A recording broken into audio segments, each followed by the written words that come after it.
9 et 10 mai, le sacre des marrons. Devoir de transmission, confinement, déconfinement. Maître Monotouka, avec le thème « La décréolisation, condition de la libération ». Le sujet que je vais vous traiter s'intitule « La décréolisation, condition de la libération ». Nous, les Noirs, quel que soit le lieu où nous nous trouvons sur cette terre, avons cette conscience plus ou moins claire de vivre sous la domination institutionnelle et sociale des Blancs.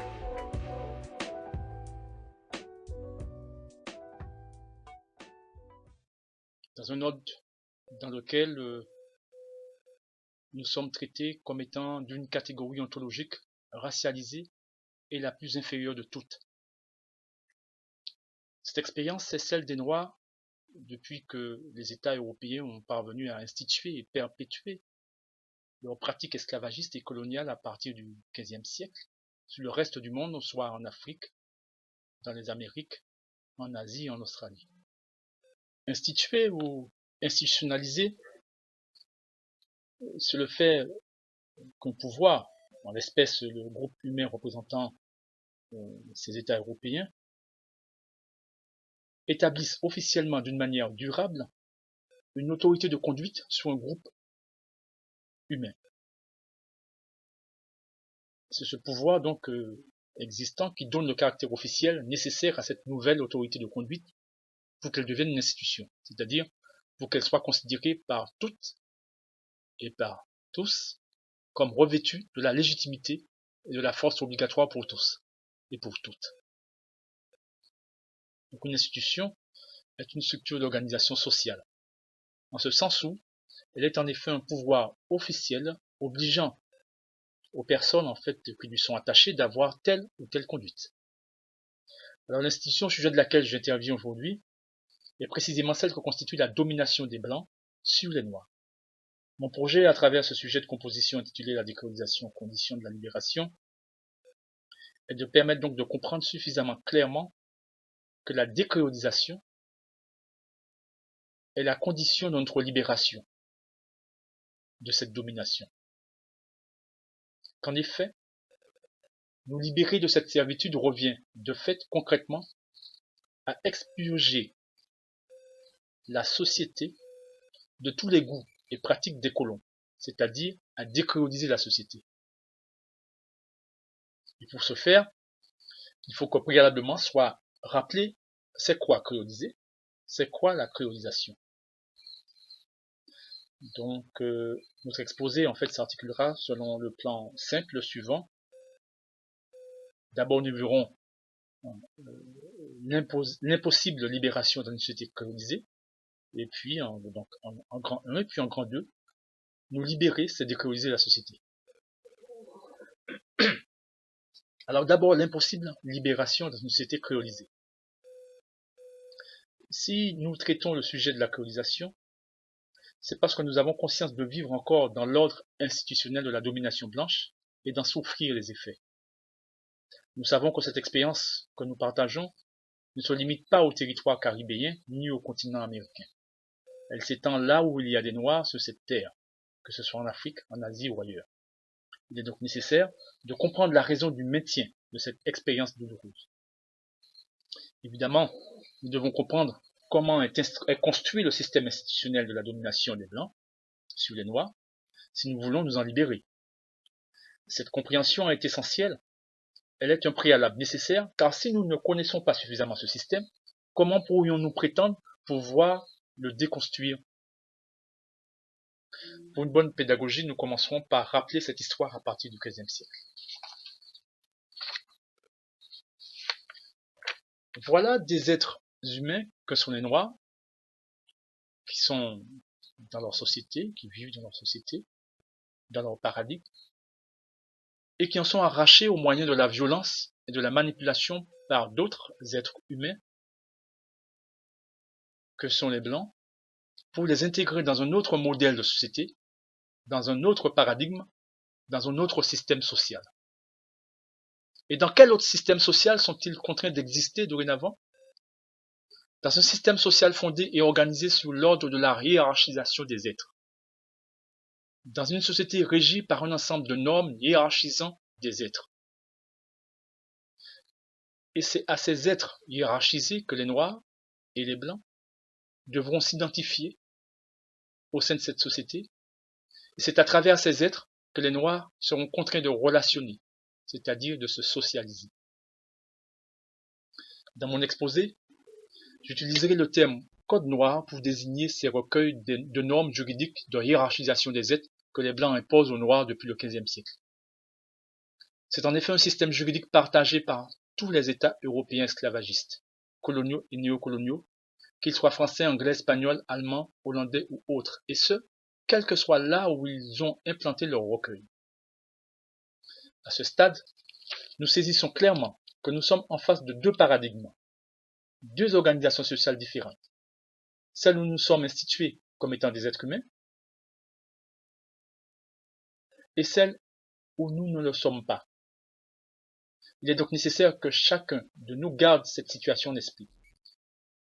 Car une fois rentré dans le nouveau paradigme, dans le paradigme de la hiérarchisation des êtres, si nous ne nous rappelons plus ce qui caractérise le paradigme originel et ne savons pas le reconstruire, alors nous sommes définitivement prisonniers du nouveau paradigme duquel nous ne pourrions plus nous libérer et il nous resterait qu'une seule option qui est de nous y adapter avant d'y mourir après une souffrance plus ou moins importante.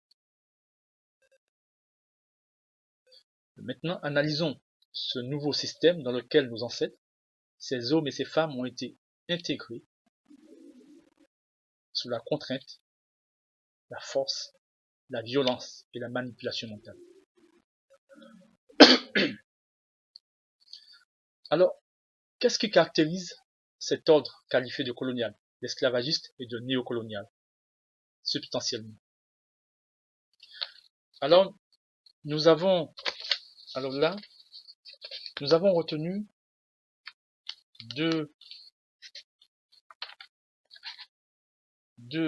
caractéristiques principales. Il y en a d'autres, mais ce sont celles que nous avons retenues pour étayer notre argumentation, notre démonstration. Alors, la première caractéristique, c'est que cet ordre est un processus d'assimilation. Alors, ce que je voudrais faire maintenant constater, c'est que cet ordre, qui est caractérisé par la hiérarchisation des êtres, consiste concrètement à conduire nos ancêtres à abandonner et à oublier leur matrice originelle pour épouser de manière définitive le code noir, c'est-à-dire le recueil de normes juridiques de hiérarchisation des êtres que les Blancs imposent aux Noirs depuis le XVe siècle. Donc vous avez compris que nos ancêtres sont passés d'un processus de socialisation culturelle à un autre, et que le nouveau dans lequel ils vont être inscrits est le fameux processus de créolisation, c'est-à-dire le processus d'assimilation de l'ensemble des valeurs et des normes dont l'application, c'est-à-dire la mise en mouvement, est l'adoption des goûts et habitudes socio-historiques des colons, la hiérarchisation des êtres. Donc commençons d'abord par définir c'est quoi un processus. Un processus est un système qui utilise des moyens dans le but de transformer des éléments qui y rentrent en des éléments conformes à un résultat attendu. Le résultat ici annoncé, s'agissant du processus de créolisation, est précisément l'assimilation des recueils de normes juridiques de hiérarchisation des êtres que les Blancs imposent aux Noirs depuis le XVe siècle. Parler du système colonial et néocolonial, c'est donc parler de système assimilationniste. L'assimilation est une violence.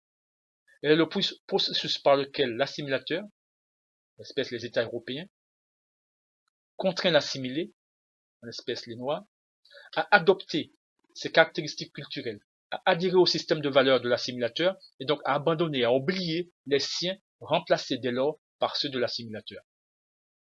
Ainsi, le législateur colonial a institué une obligation très spéciale que les Blancs et les Noirs s'assimilent à des identités fictives et hiérarchisées. Et dans sa distribution des rôles, il a assimilé les Noirs aux êtres de fiction inférieure et les Blancs aux êtres de fiction supérieure. Le paradigme colonial est donc un processus d'assimilation non seulement pour les Noirs, mais aussi pour les Blancs. Et tous les êtres humains qui naissent directement dans cette société entament leur assimilation au moins dès le berceau.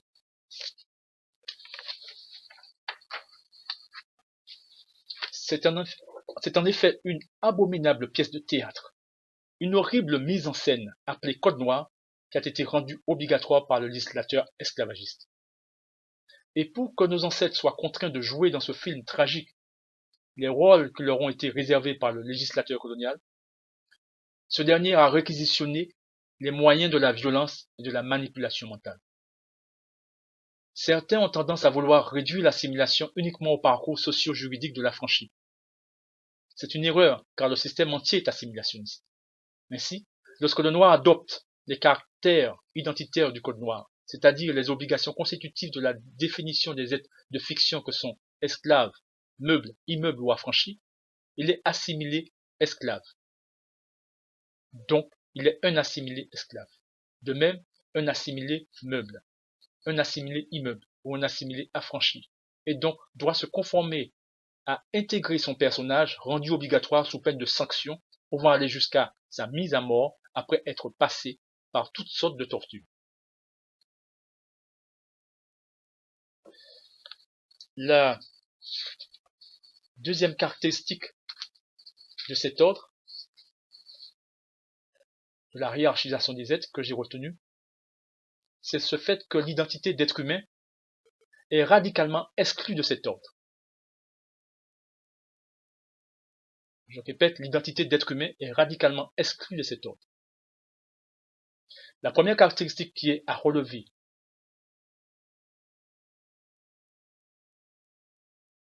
est qu'il s'agit d'un ordre institutionnel où il n'existe pour les êtres humains que des identités d'êtres de fiction, c'est-à-dire non humaines.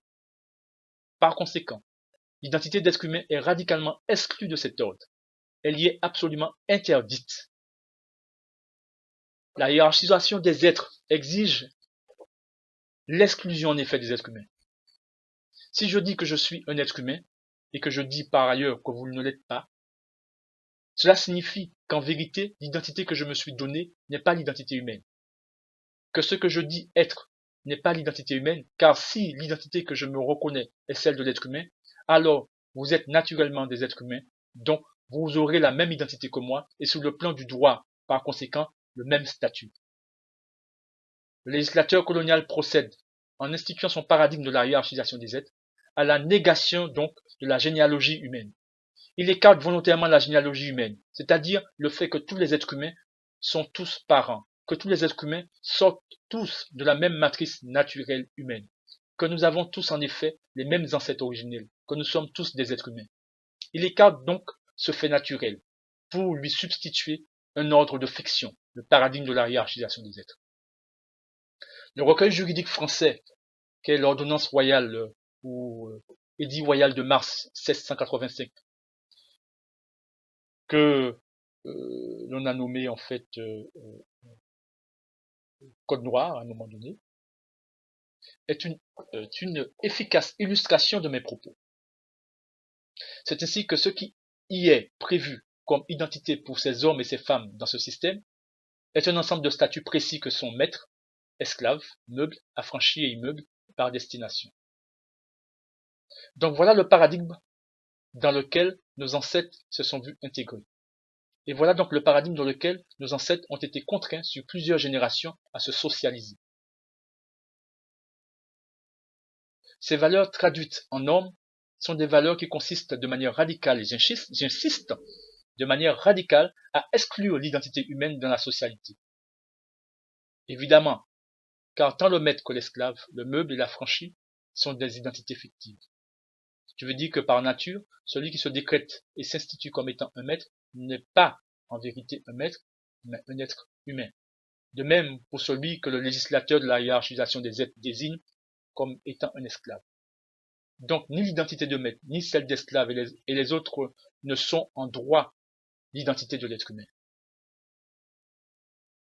Et donc on se pose la question, donc comment sur un plan technique le législateur a pu créer en droit de telles identités? En fait, cela lui a été possible grâce à cette technique ou procédure appelée fiction juridique. La technique, en son principe, est simple. Le législateur sait que ces identités ne correspondent pas à la vérité, que tant les blancs que les noirs ne sont pas des êtres de fiction. Mais il s'octroie le pouvoir de nier la vérité et affirme que ces êtres de fiction sont vrais pour les imposer à nos ancêtres. Vous comprenez pourquoi nos ancêtres n'ont jamais voulu s'intégrer et se socialiser dans ce nouveau paradigme. Aucun être humain ne veut vivre dans une société qui se caractérise par son institutionnalisation comme étant un être inférieur pour y être exploité, humilié, violé, torturé, tué. Cela est évident.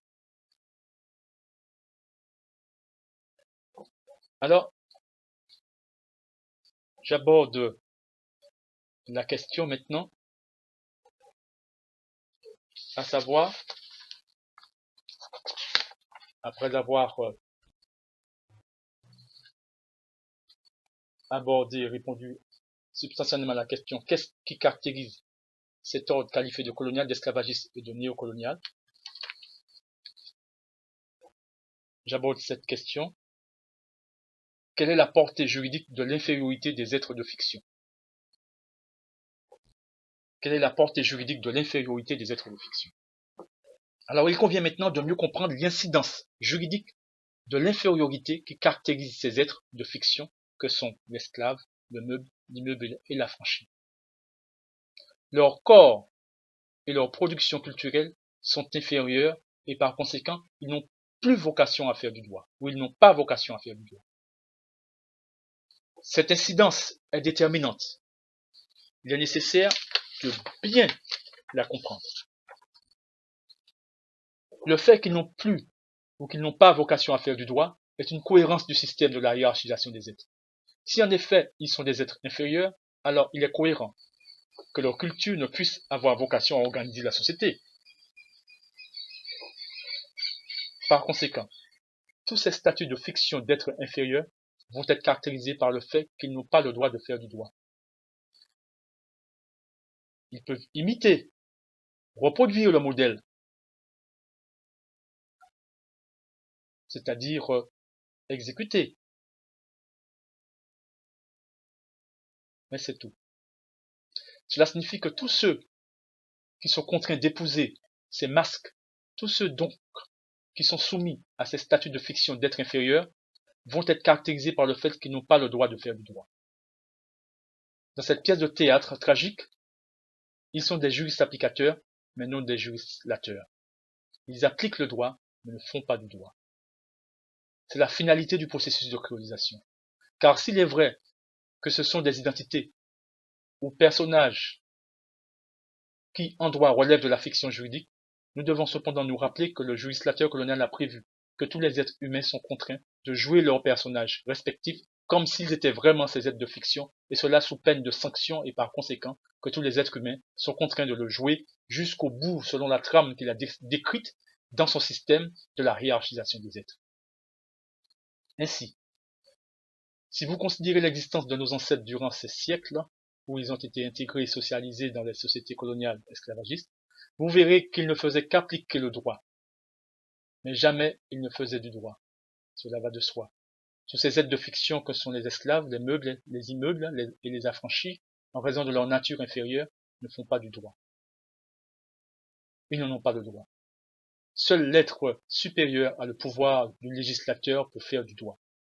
Ceci, bien entendu, en correspondance avec sa culture, ces valeurs qui sont désignées juridiquement comme étant en effet supérieures.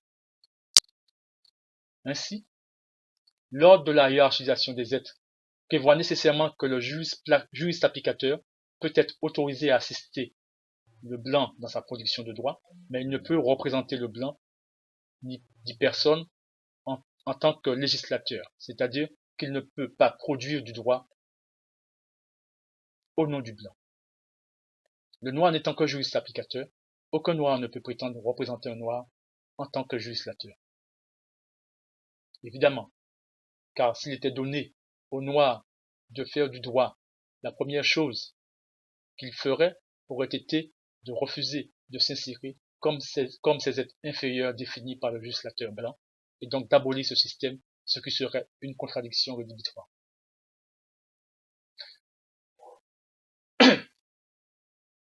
Il faut savoir que les Blancs vont à un moment donné mettre un mot pour désigner cette culture, pour désigner ces valeurs qu'ils ont traduites en normes qui dévalorisent les Noirs. Ils vont qualifier cette culture de créole.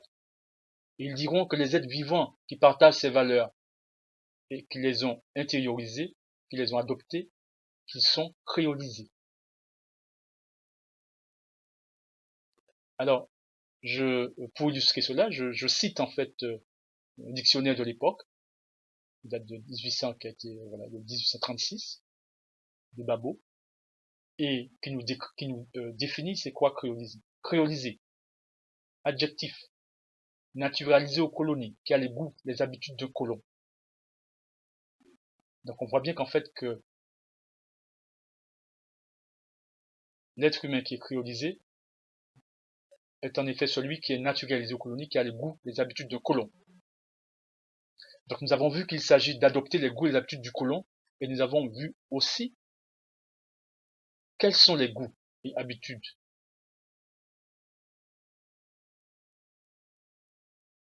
qui sont ceux du colon. Nous connaissons donc ces valeurs en question qui sont précisées, notamment dans le Code noir. Mais pourquoi les Blancs ont-ils choisi ce mot créole? En fait, c'est parce qu'ils vont constater que parmi les colons, ce sont ceux qui sont nés dans la société esclavagiste et qu'ils ont nommé créoles, qui sont les plus imprégnés des valeurs instituées auxquelles renvoie la hiérarchisation des êtres. C'est pourquoi ce même dictionnaire de Babot précise comme suit la définition de celui qui est créole. Créole, né en Amérique, de parents européens d'origine. Une citation. Et parce que ces colons sont ceux qui manifestent et démontrent aux yeux de tous qu'ils sont les plus imprégnés de cette culture instituée, qui sont ceux qui incarnent le plus les valeurs du Code noir, eh bien les colons vont désigner cette culture comme étant créole. Comprenons bien. La culture créole est la culture des colons.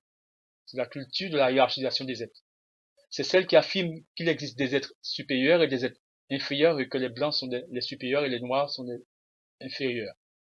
Et par conséquent, le corps des noirs ainsi que leur production culturelle sont inférieurs au corps et à la production culturelle des blancs, et de ce fait, celles des noirs sont instituées comme étant dévalorisées et dévalorisantes. Cela veut dire par conséquent que lorsque le noir est créolisé, nous constatons alors un processus tout à fait prévisible, à savoir qu'il applique le droit de la hiérarchisation des êtres dont il est devenu relativement fidèle et aveugle. Il est devenu fidèle à ce système, mais en appliquant ce droit, quels en sont les effets?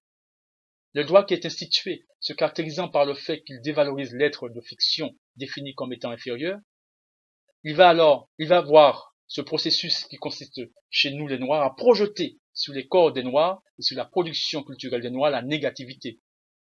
C'est pourquoi lorsque nous appliquons le droit créole, la culture créole, lorsque nous sommes donc fidèles à cet ordre de la hiérarchisation des êtres, nous constatons un processus que nous connaissons et qui se manifeste par exemple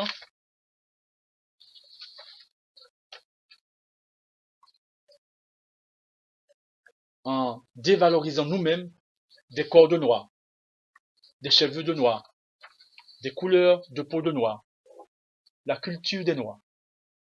Comportement qui est logique, puisque en permanence, nous obéissons à l'ordre qui est structuré sur la hiérarchisation des êtres. Nous obéissons à la loi. Ceci, que nous en soyons conscients ou pas. Mais ce qui est sûr, c'est qu'en l'appliquant, et comment ne pas l'appliquer, nous densifions un mental déterminé, un conditionnement précis, qui sont la dévalorisation de nos corps et de notre production culturelle, notre soumission au blanc et en même temps que notre fidélité à leur paradigme dans lequel nous sommes captifs et auquel nous nous habituons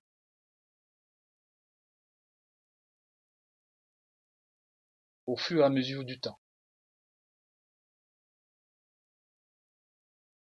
Et finissons, sans nous en rendre compte,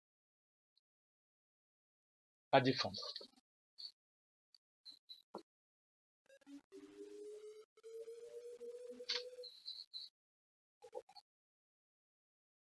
Par défendre donc l'ordre colonial, le paradigme colonial. Alors par exemple, nous revendiquons d'être des citoyens, la démocratie, la République. Or, toutes ces références institutionnelles relèvent de l'ordre de la hiérarchisation des êtres. Savons-nous vraiment c'est quoi un citoyen? La démocratie? La République? Alors nous arrivons au grand 2. Se libérer, c'est décréoliser la société. Si nous sommes assimilés,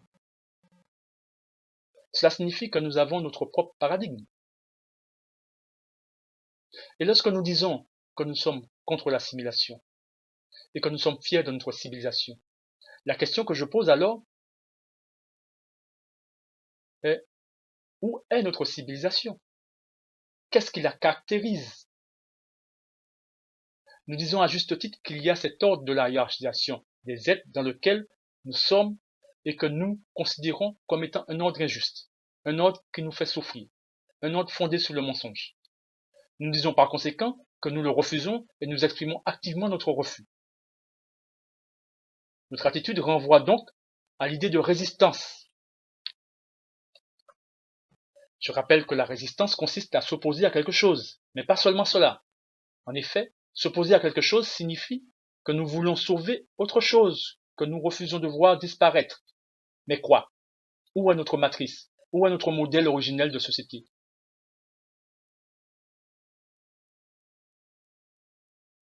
Et est-ce que nous savons ce qu'elle est? Est-ce que nous ne l'avons pas perdu de vue?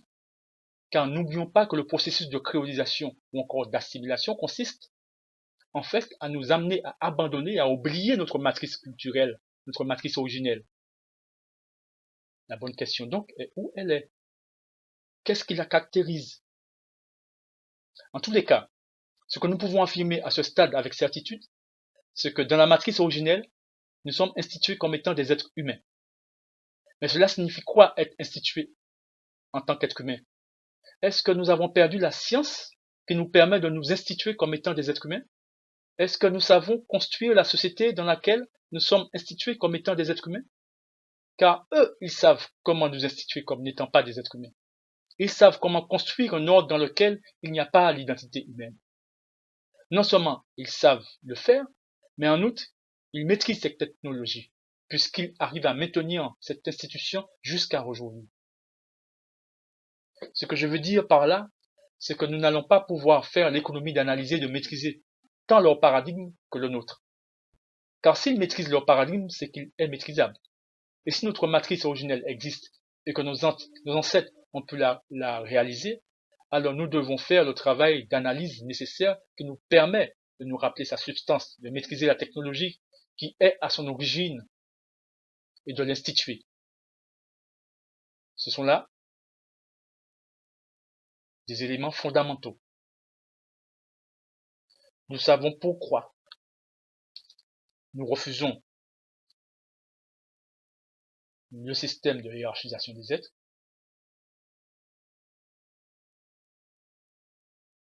Mais comment faire pour sortir de cette matrice? Car c'est cela la vraie question. Parce qu'en effet, nous disons que nous sommes fiers de notre civilisation, de notre culture civilisationnelle, de notre matrice. Alors réintégrons notre matrice. Où est-elle? Comment est-elle? Lorsque nous allons en Martinique, elle n'est pas instituée. Elle n'est pas l'autorité de conduite qui organise notre socialité et nous guide. Nous allons au Gabon ou ailleurs, en Afrique, et comme en Martinique, nous sentons sa présence. Nous savons qu'elle existe, mais là non plus, elle n'est pas instituée. Elle n'est pas maîtrisée. Prenons l'image d'un avion qui représenterait notre matrice instituée, réalisée, et qui nous transportait selon notre propre finalité, mais qui est tombé. Et qu'est-ce qui se passe? C'est que nous nous sommes retrouvés dès lors dans la souffrance et la nostalgie,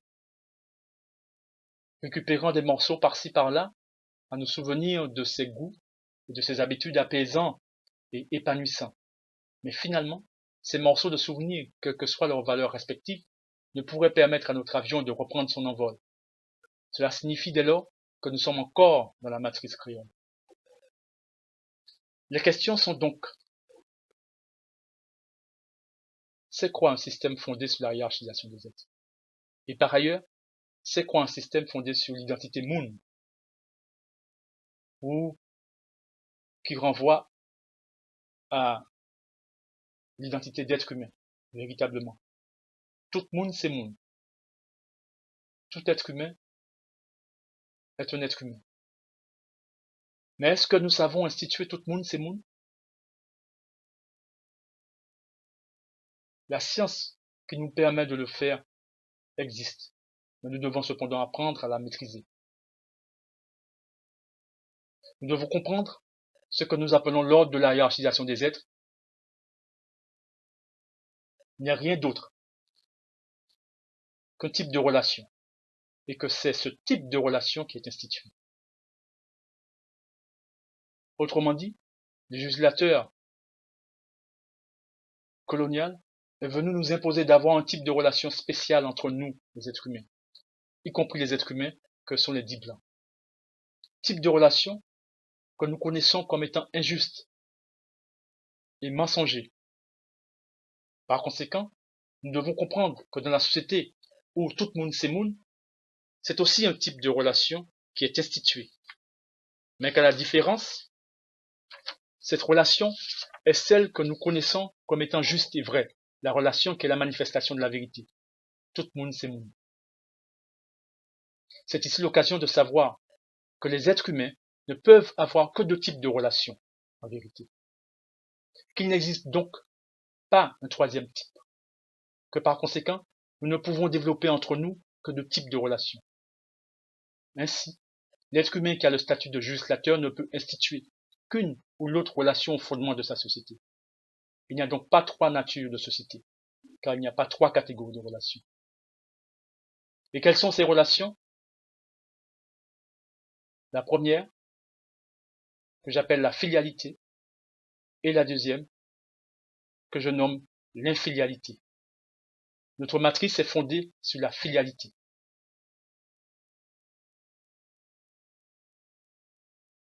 La vérité. Et je m'arrêterai mon exposé à ce stade. À l'occasion d'un autre exposé, j'exposerai par conséquent plus en détail en quoi consiste l'ordre fondé sur la filialité, en quoi consiste l'ordre fondé sur l'infilialité.